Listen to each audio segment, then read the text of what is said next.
कडेनी, त्या कडेला लोकांच्या गाड्या पार्किंग आहेत, मग त्याच्या बाहेरनं लोक चालतात आणि मग बाहेरनं चालायला लागलं की अजून इथे म्हणजे सर्वात जास्ती जर ॲक्सिडेंट प्रोन झोन आज कुठला असेल तर लोअर परळचा ब्रिज आहे.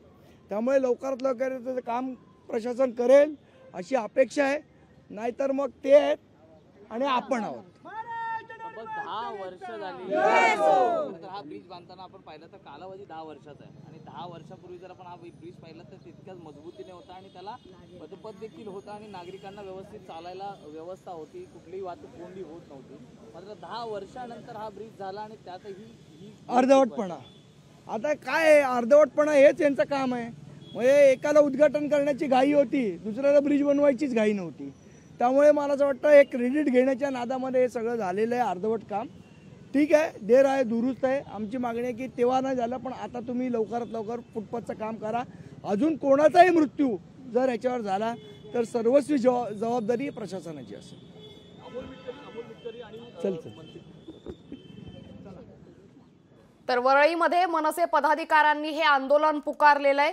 यावेळी मनसे नेते संदीप देशपांडे हे बोलत होते. तर वरळीमध्ये मनसे पदाधिकारी हे आक्रमक झाल्याचं पाहायला मिळतं. या आंदोलनात संदीप देशपांडे, संतोष दुरी हे सहभागी झालेत.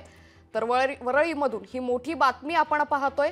वरळीमध्ये मनसे पदाधिकारी हे आंदोलन करतायत. तर वरळीमध्ये मनसे हे फुटपाथ विरोधात फुटपाथाच्या मुद्द्यावरून आता आक्रमक झाल्याचं पाहायला मिळतंय.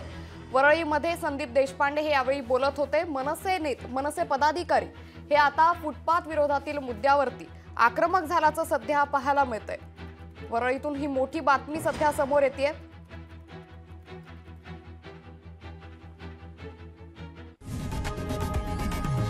लोकशाही मराठी ऐका, पहा, जागरूक रहा.